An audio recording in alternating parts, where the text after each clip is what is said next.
और ये बताने की कोशिश की गई कि विपक्ष कुछ नहीं कर रहा है। और एक सदस्य की शिकायत थी कि जब हम ताली थाली बजा रहे थे, जब हम दिया जला रहे थे, तो विपक्ष वालों ने साथ नहीं दिया। मान्यवर, मैं आपके माध्यम से इस सरकार से पूछना चाहता हूं, दुनिया का एक रिसर्च बता दीजिए जिससे ताली और थाली बजाने से कोरोना ठीक होता हो। तो सारा विपक्ष मिलकर प्रधानमंत्री जी के साथ हम लोग घर नहीं जाएंगे मान्यवर, ताली बजाएंगे, थाली बजाएंगे और शाम होगा तो इसी संसद के परिसर में दिया जलाएंगे, लेकिन एक कोरोना ठीक करके दिखाइए आप ऐसे मूर्खतापूर्ण योजनाओं को लेकर आते हैं और आप उम्मीद करते हैं कि आपके साथ पूरा देश मूर्ख बन जाए। दूसरी बात चिल्ला चिल्ली बंद कराइए। दूसरी बात चिल्ला मत सुनो। दूसरी बात सर, प्रधानमंत्री जी ने कहा आपदा में औसत तलाशिए, आपदा में औसत तलाशिए। कल डेरेक ओब्रायन जी कह रहे थे मुख्यमंत्रियों की तारीफ नहीं हुई। अरे मुख्यमंत्री की तारीफ कैसे करेगी ये सरकार?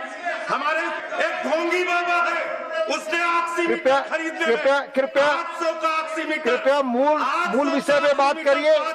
किसी राज्य पर टिप्पणी करने के बजाय कृपया मूल विषय पर। 5,000 में खरीदा सर।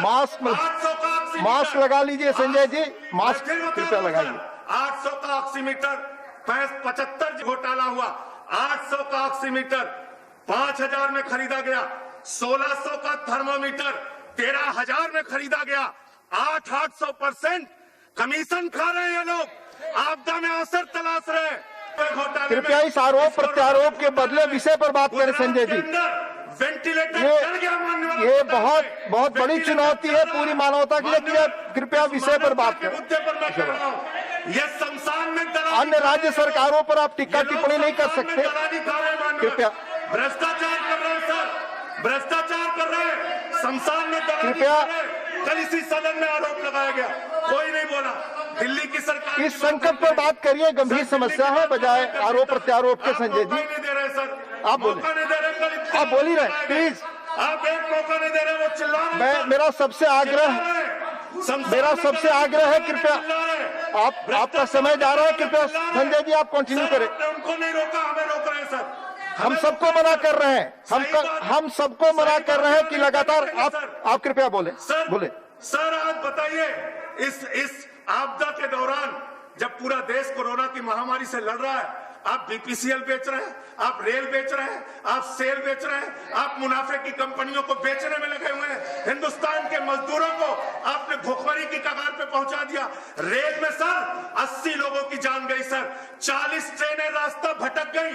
आप वो दृश्य नहीं भूल पाएंगे। मुजफ्फरपुर के प्लेटफॉर्म पे एक छोटा सा बच्चा अपनी माँ की बेजान जिंदगी से बार बार कपड़े हटा रहा था मान्यवर। ये दृश्य कैसे कृपया खत्म करें आप, कृपया खत्म करें। आपके माध्यम से कहना चाहता हूं, इस कोरोना में सर दिल्ली की सरकार ने अनुकरणीय काम करके दिखाया। हमने कृपया खत्म करें, मैं दूसरे स्पीकर को बुलाऊंगा। सर आप ऑलरेडी 4 मिनट, हम जिस राज्य से आते हैं 1 मिनट खत्म करें, जल्दी दीजिए। हम अपने राज्य की तैयारियों के बारे में बता दें।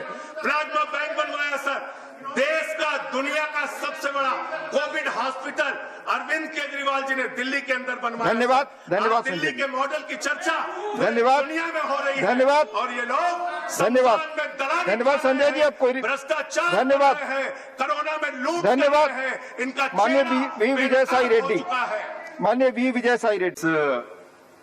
कोविड के दौरान जहां हर क्षेत्र में बेरोजगारी बढ़ी है, वहीं एयरलाइंस सेक्टर में भी बड़े पैमाने पर लोगों को बेरोजगारी का सामना करना पड़ा। सुरक्षा की दृष्टि से कई महत्वपूर्ण कदम आप इस बिल के माध्यम से उठाने जा रहे हैं और ये भी सपना है इस सरकार का मान्यवर कि हवाई चप्पल पहनने वाले हवाई जहाज में सफर करें। ये अच्छी सोच है सर।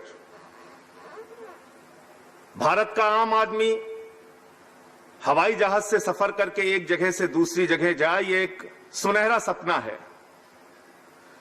और इस सुनहरे सपने को सच करने में अपने अपने स्तर पे सफलता कई जगहों पे मिल भी रही है।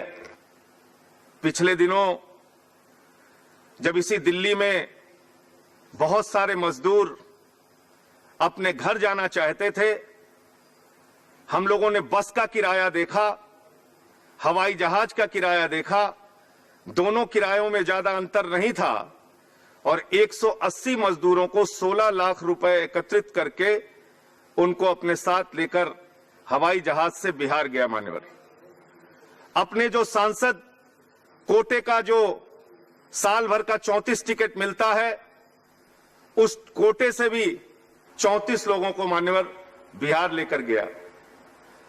ये अच्छी बात है, ये बहुत सुखद अनुभव देता है। और मैं माननीय मंत्री जी के आज के इस बिल के पेश होने पर एक घटना का भी उल्लेख करूंगा। मान्यवर, एक बीमार व्यक्ति छत्तीसगढ़ में एयर एम्बुलेंस के जरिए गुड़गांव के लिए बुक कराता है, 5,30,000 रुपए उसका जमा करा लिया गया। एयर एम्बुलेंस पहुंची नहीं, बस खत्म कर रहा हूं सर, एयर एम्बुलेंस पहुंची नहीं और पैसा कंपनी ने कहा कि हम आपको वापस नहीं करेंगे। मैं इस सदन में मंत्री जी का आभार व्यक्त करना चाहता हूं कि मैंने उनको सूचना दी और दूसरे दिन वो सारा का सारा पैसा उस बीमार मरीज के परिवार को वापस मिल गया। लेकिन ये आपकी संवेदना थी। अगर हर मामले ऐसे आपकी जानकारी में नहीं आएंगे तो शायद मदद नहीं हो पाएगी। बस एक घटना का उल्लेख करके सर, जेवर एयरपोर्ट और अयोध्या में श्री राम एयरपोर्ट का जिक्र अभी आया। ये दोनों एयरपोर्ट में मान्यवर जो जमीनें किसानों की अधिग्रहित की जा रही हैं, उसका मुआवजा उनको नहीं दिया जा रहा है। मैं माननीय मंत्री जी से अनुरोध करूंगा, अयोध्या के बहुत सारे किसान मिलने आए थे, उनके मुआवजे की उचित व्यवस्था कराइए। मैं आपसे अनुरोध करूंगा, कई बार आपसे विनम्रता पूर्वक अनुरोध कर चुका हूं मंत्री जी, जेट एयरवेज के जो एम्प्लॉइज आज रिक्शा चलाने से लेके, ऑटो चलाने से लेके सब्जी की दुकान लगाने तक पे मजबूर हैं, उनकी भी पीड़ा, उनके भी कष्ट को ध्यान दीजिए। उसमें से कई कर्मचारी आत्महत्या कर चुके हैं। धन्यवाद। मैं आपसे निवेदन करूंगा कि जेट एयरवेज के एम्प्लॉइज के ऊपर जो एक अपार इस समय मुसीबत आ पड़ी है, उनके ऊपर भी धन्यवाद ध्यान जाए। बहुत बहुत धन्यवाद। धन्यवाद। साथ आज सरकार क्या कर रही है, इसके बारे में हमें गंभीरता पूर्वक विचार करना पड़ेगा। माननीय मंत्री जी यहां पर बैठे हैं। अभी पिछले कुछ दिनों पहले कहा गया साहब 150 ट्रेनें निजी हाथों में दी जाएंगी, 50 प्लेटफॉर्म निजी हाथों में दिया जाएगा।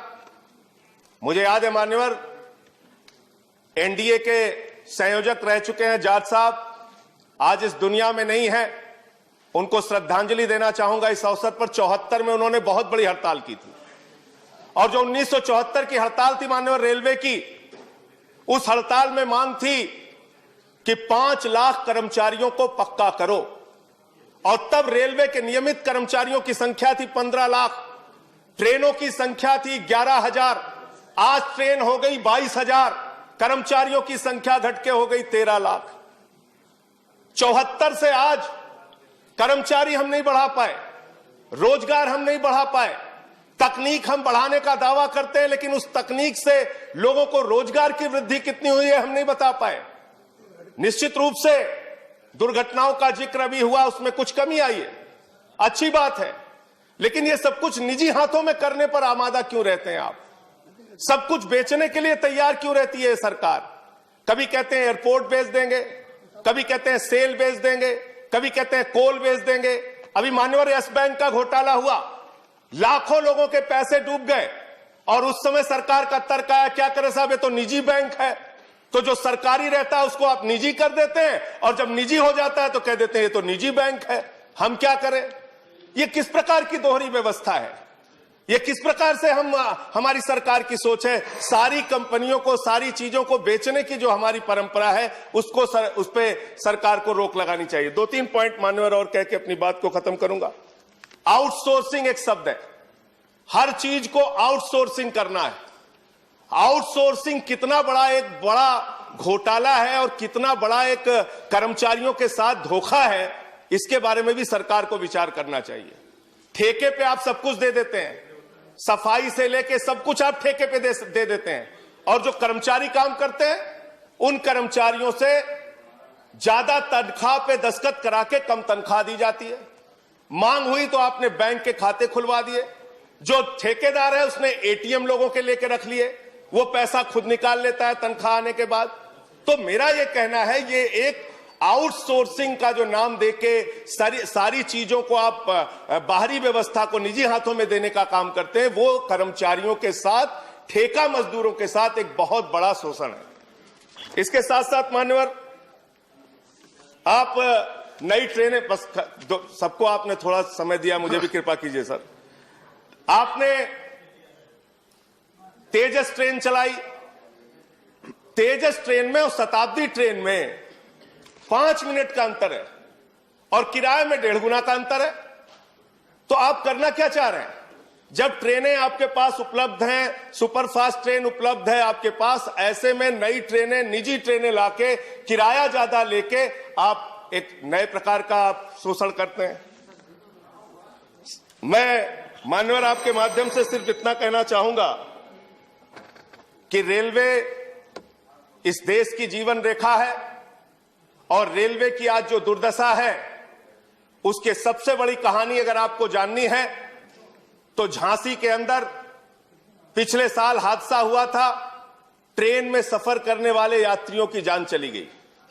गर्मी के कारण जनरल डिब्बों में लोगों को बैठने की जगह नहीं होती है, पिस के आते हैं वो लोग। मैं आपके माध्यम से सरकार से सिर्फ इतना निवेदन करना चाहता हूं, अपने कमाऊ पूत को बेचने का काम मत कीजिए। आपका अगर कोई लड़का मेधावी है, तेज है, अगर हाई स्कूल में अच्छा नंबर पाया, इंटर में थोड़ा कम नंबर पाया, बीए में थोड़ा अच्छा नंबर पाया, एमए में थोड़ा और कम पाया, तो उसको चौराहे पे आप खड़ा करके नीलाम मत कीजिए। उस व्यवस्था को ठीक करने का काम कीजिए। रेलवे के कर्मचारियों पर भरोसा कीजिए।